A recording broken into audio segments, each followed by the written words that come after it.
Welcome to Life Planning 101, brought to you by Kennedy Financial Services of Eastland. Tune in every Monday morning at 8:30 on KATX and KWBY, and again on Saturday morning at 9 on KATX and KWBY as Angela Robinson joins Terry Slavens to share important financial information to help you live life on purpose. Insurance, investments, estate and tax planning, and much more. All covered now on Life Planning 101.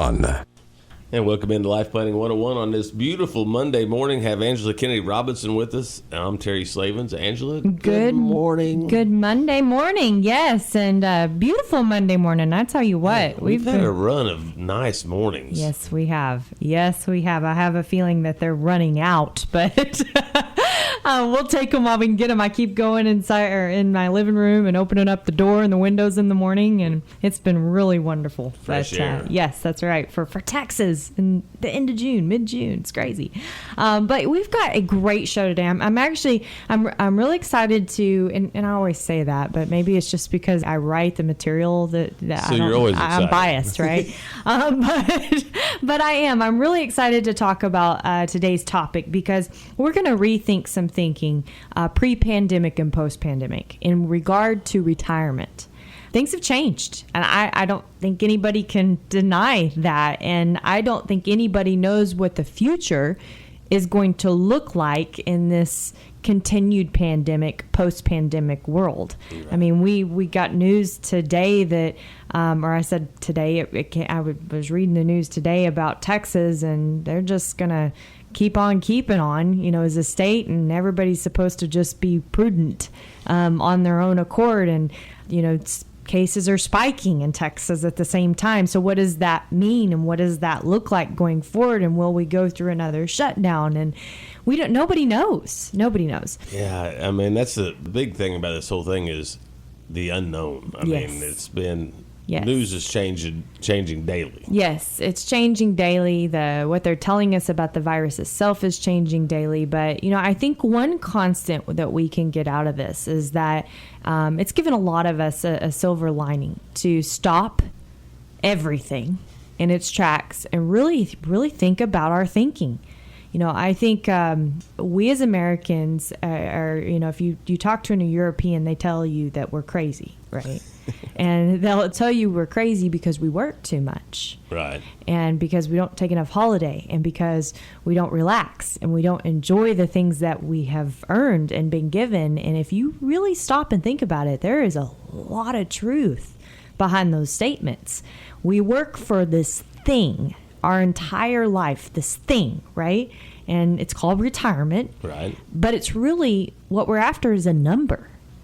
Everybody has a number. Remember the commercial? This has been, 08, 07, somewhere in there. I remember it was like right around the financial crisis days when that commercial about what's your number, and people would walk around with the number on top of their heads, right? Yes. And everybody was focused on a number. And, they did a great job marketing Fidelity at that time to say, what's your number?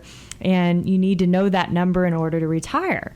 Well, what is a number, really? What does a number mean? And is that really just to support the same lifestyle that you've always had? Is that what you really want? I'd question that. Maybe not. Maybe not. I had a wonderful conversation with a dear friend, clients of ours last week, and they said, we've been doing what you said. We've been practicing retirement. So, that's wonderful. That's great. And we've been doing this and this and this differently, and we're not really sure that we need this. We've always thought we wanted this, but we don't really think that we do, because if we do this, then we're not going to get to go and enjoy these other things.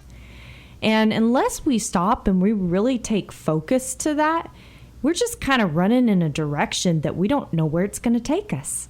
And I think too many people do that pre-retirement. They go and they go and they go, and they work so hard for that thing that they burn out, they're done. And on the first day of retirement, they're out there with their coffee, going to get the mail, and they say, now what? Right? What's next? What's next? And there's a lot of danger in that. If you really think about it, if you don't know what you're retiring to, how do you know what your number should be? No way to know. There is no way to know. I mean, if you change your life drastically, move to another city 2 years into retirement, pick up new hobbies in retirement, you don't think that those things could cost more? Sure. Absolutely, they could cost more. Could they cost less? Possibly. Possibly. What if you worked 7 years too long at a job that you hated just because you thought you needed to, when in reality you didn't need to? You spent over 2,200 days being miserable. Yes. Was it worth it, right? Right. And, so I think about this crisis. I think about where we're at. And I know everybody, we talk about this. And if you remember Stephen Furtick, he was talking about we're all in the same storm, but we're in a different boat. Right. Some of us are in a raft. Some of us have a warship through this thing. But I think the one thing that everybody has been able to take from this is that for the first time, you're starting to see some mental focus in your life because you've been given a gift of time. You've Absolutely. been given a gift to sit back and say, what the heck am I really doing with my life? And if you're not contemplating that, even if you think everything is great, if you're not contemplating that, I challenge you to do that. We work with retirees a lot, and one of the things that we try to do, and I'm what's called a certified retirement counselor, okay? And the reason that I am called that is because we do life planning.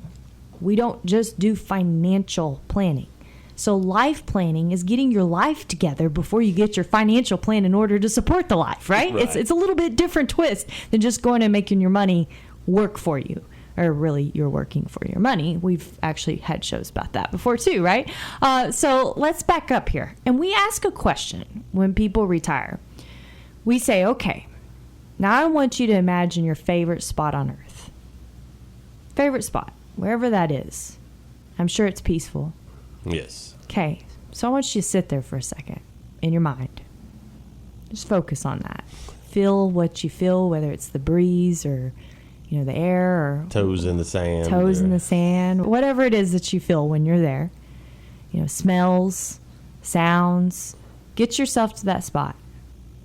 Now I want you to imagine that you're in your last years of life in that spot. And you're looking back. You're looking back over your life. What were the most important things? Family. Family. Your faith, your friends, the experiences that you had, the traditions that you carried on. None of those things have to do with a dollar sign. No. Why are we so focused on a thing? Let's get some new pandemic thinking when you come back, right here on Life Planning 101. Life Planning 101, segment 2 already this morning. We're going to talk post and current pandemic situation. Yes, and retirement, rethinking your thinking, right? Rethinking your thinking. I think so.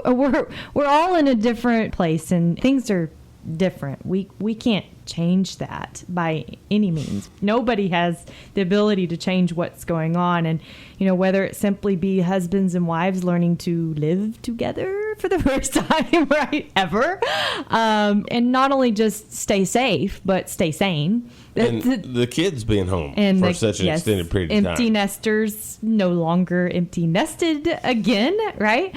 And hobbies, I think. Have you seen all this creativity that's coming out of this? It's You cannot buy an above ground swimming pool. Bicycles are sold out. I mean, anything that has to do with the great outdoors is that gone. is exactly right. Yeah. And I think, they say that there's going to be a flood of house buying that comes out of this pandemic because those people that were really on the line of whether to stay in an apartment or buy a house, they're buying a house. They want a backyard, right? So, you take all those things and you take the financial aspect. Finances are certainly being challenged for a lot of people, especially those in the big cities. And we know that. And then, your future, it's totally up in the air. I mean, just imagine working for a corporation that does business out of downtown, a physical place in downtown New York right now. Yeah. And not knowing what that future is going to look like at all. Therefore, what your future is going to look like and your future and goals, maybe they're up in the air. Maybe they've evaporated already, right? Or they're just in the dirt getting kicked around and muddied and you have no idea what that comes out. So I want you to rethink your thinking. I want you to focus really on that long-term aspect, those memories that you want to make, the person that you want to be over your lifetime. Rethink about that. Start there. Forget the financial hoopla of this. And excuse me for calling it hoopla if you're hurting, but in reality, that's what it is unless there's purpose behind it. Your money's just a tool, and it doesn't matter if you're broke or if you're wealthy. Your money is just a tool. So until you start thinking about life and what it means for you to live life on purpose, what does that matter? What are all those goals for, right? And I think so many times we get it wrong. We work so hard as Americans, and we're the hardest working nation in the world. And I believe that. I mean, even all this stuff that's going on today, I still believe that we are the hardest working nation in the world because we are obviously the most wealthiest nation in the world, right? So if we're the hardest working nation in the world, what are we all working for? Was it this life that was pre-pandemic that we all hated because it was a rat race and going too fast and you could never breathe? Is that really what you want for the rest of your life? No, nobody wants that. So why not treasure this? Why not take this as a time to really think about, okay, this is what I want things to look like when we move forward. And this is what it means for me to live life on purpose. You know, so many people work their entire lives for retirement. Some people never get there. So you worked your entire life for nothing. For nothing. Right. Shouldn't you enjoy it a little bit along the way? That's my philosophy. Exactly. And, you know, it's not meaning that you shouldn't take care of the old person that you're going to be someday and take care of your family in case you leave them behind. Not saying that at all. What I'm saying is, why work at a job you hate? Why work for so much money even when you're miserable? What is the point? Because after all, you may not even need or want that money in the end anyway. If you're sitting under that tree thinking back at your life, and I want you to really think about that. I want you to think about the 3 most important things in your life. And if they have a dollar sign, you just need to get off this radio station because it's not going to... turn the channel. It's not worth it, right? But if they don't have a dollar sign, sit there and really think about those things and the importance of them. And are they important just when you retire? Or are they important today? Now, yes. Right. And so how can you have a life that isn't work? How can you have a life that allows you to enjoy every aspect of it, not just those after 5 hours and on the weekends, right? Or for some people after 9 p.m. at night, right? Because they work themselves into a coma in a sense. But, you know, I think we have to think about what we're actually working for. And this pandemic, this post-pandemic world is going to give us an opportunity to also rethink our retirement. You know, when we're working with people, one of the things that we do is we talk about practicing retirement a lot. Well, I want to give you an example. I think I've shared this story before on the show. I met this couple, and this was after they had retired, and they had had a dream house for forever. They had this one house. It had always been their dream house. Well, I met them after, it was probably 04, 05. So during the 2001 technology bust and all of that, they were able to get this house bought for like half the market price. And they were so ecstatic about having this house. Now, here's a retired couple with a 4,000 square foot home, with a pool, with a guest house, with land, with all this upkeep to do, and they're freshly retired. So they've got energy right then and there. But what they soon found out was the upkeep involved with that house not only was financial, but physical. Right. And they realized all these things they had retired for, they weren't getting to do. Because they were having to take care of the upkeep of the house. That's exactly right. They wanted to spend more time with grandkids. I've never understood why people go up in housing when they retire. Yes. I mean, bigger, but, you know. Yes. I would want to condense. Condense, right. And so, you know, you think about that. That's very literal good thinking for you. But we all have things that have been our dreams. Things, not those important things.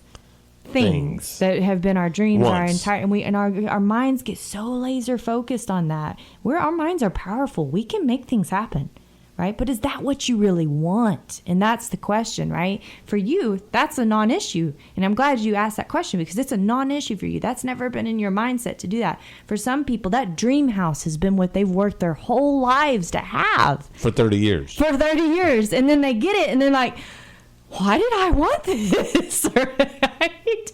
But that's so true and so typical. It's the tip. I can't tell you how many times we see this play out over and over and over again. Sometimes it's not the dream house. It's the second house.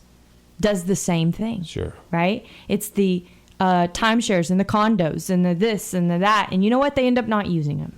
They end up wanting to do things different anyway. And so, we work for these things in our life. And what does that really mean? I was on the phone with a client last week, and he actually was used to work for a brokerage house. And so he was telling me about this book, and I can't believe I've never heard it. But I want to share this book. It's called Don't Retire, Rewire. And we talk all the time about what are you going to retire to, right? And the reason that you shouldn't retire from something, you should retire to something.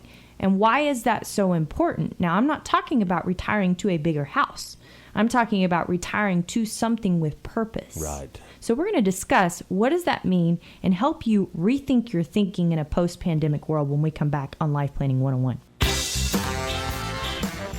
Final segment, Life Planning 101, right here on KTX KWBY. Angela? Yes, we're talking about pre-pandemic thinking about a thing that we've been driven towards our whole life when we find out really is that what we want in the end anyway, and it's not. Probably not. Probably not. So, and doesn't your retirement goals change? Oh yeah, throughout life. Oh yeah, absolutely. I think in retirement, when we study it, there's 3 phases, right? Go, slow go, and no go. And even when people are going through those go years, things change. Yeah. What they thought they wanted at the very beginning of those go years to the mid go years to the late go years change. And those go years, the problem is that you don't know how long those are going to last. You hope they last as long as they can. And I hope they last as long as they can, right? We've got people in their 80s in their go years. Sure. And they're still living it up and traveling, and this pandemic's killing them. Oh, I'm going to tell you, because they're wanting to go, and they can't and go. They're thinking, we don't have that many go years left, so this is cutting into my go time. Exactly. But, and I do think, that statement about, I wish I had the quote exactly, but the older we get, the wiser we get, right? And a freshly new retired person is kind of like someone out of high school. I hate to say this, but it's really true. I never thought of it quite like that. Yeah, but it's true. I mean, you think about it. How excited were you to leave your parents' house? Super excited. Oh, yeah, right? The world is your oyster. Let's take it on. Think about when you retire. How excited are you to never have to work a day in your life again? The world is your oyster. It's like you become an 18-year-old again in a lot of ways. Trust me, I've watched it. So, but I say that humor with humor, but there's truth in that. And so, if you think about by the time that you were in your mid to late 20s, you were starting to think back at that 18-year-old you thinking, what was I thinking? By the time, just 10 years later, you're already like, oh my goodness. And all of a sudden you come to the realization that your parents were smarter than you ever gave them credit for. Yes, and then when you have kids, you really just don't want to admit that, but that's very true. So, I think same can be said for retirement. We were talking to a client last week about they're getting ready to retire in the next couple of years, and we talk about practice in retirement, and this lady is a very sharp lady. She's done a lot successfully on her own, and she's a professional, and she kind of has a game plan written out, and we're trying to encourage her to let us help her more. And she's kind of like, why do I need help? And we said, well, our experience since 1989 and the experiences we've had with clients is that you only get a chance to do this one time. Right. And if we can help you not see the holes in the road and move your car along, it's going to last a lot longer. Hence, your retirement dollars last a lot longer. And this is one of the main areas that holds true. Because when you do retire, you are so excited to get going and do things that you think you want to do that you waste a lot of money doing that. And then you find out 5-10 years down the road, oh my gosh, that's not what I wanted at all. So what if you could go into retirement already thinking of it like you're 5 to 10 years into retirement?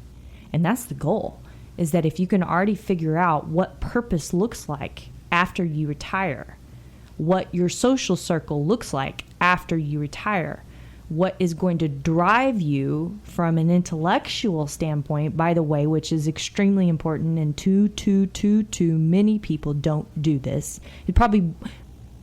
Let me stop there. It is probably one of the single most important things you can do is to engage yourself intellectually when you retire, because you don't realize the moment that you stop working, your hardest thing to do is pay bills. Think about that. Yeah. So how are you stimulating your brain? And you know the old saying about you're either growing or you're dying? Your brain kind of works that way. So you've got to figure out a way to stimulate that. And you know, you hear people that retire and die, and you don't want to be that person. Well, it's not just because they go sit in their chair. It's because they stop using that brain.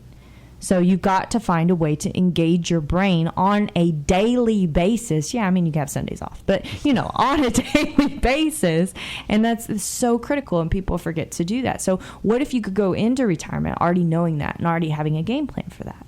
What if you could go into retirement and already get past that giddyish feeling of, oh my gosh, we're going to own the second home, only to find out 7 years later that you never go there and you've spent all this money, and I could have just gone on some heck of a vacations for the price I spent on a home, right? And or when you go to that second home, all you do is work on it. Exactly. So I think a lot of what retirement is figuring out what life looks like post-retirement. The problem is that no one ever takes the time to do that, do they? No. They work and work and work for the thing which is money. The number on top of their head. Yes. And then they get to retirement and they say, well, I deserve this. And guess what? You do deserve it. You deserve it in every respect. But how hard did you work for it? And do you really want to see it just dissipate because you don't take the time to really make sure you use it wisely? Those are bold words, and we may have lost some listeners, but there's reality in that. Sure. And we have to think about that. So, you know, part of our challenge as that retirement counselor is to help someone think about all of what that means to live life on purpose and how you're going to engage yourself in other areas. We have a lady that, wonderful lady, worked with kids her whole life, and she was torn about retirement because she didn't like all the policy government and what was going on from a administrative perspective, but she loved working with kids. That was a big thing for her. All of her family has passed. It's just her. So she talked about moving up closer to her friends, which means making a major move to a major city.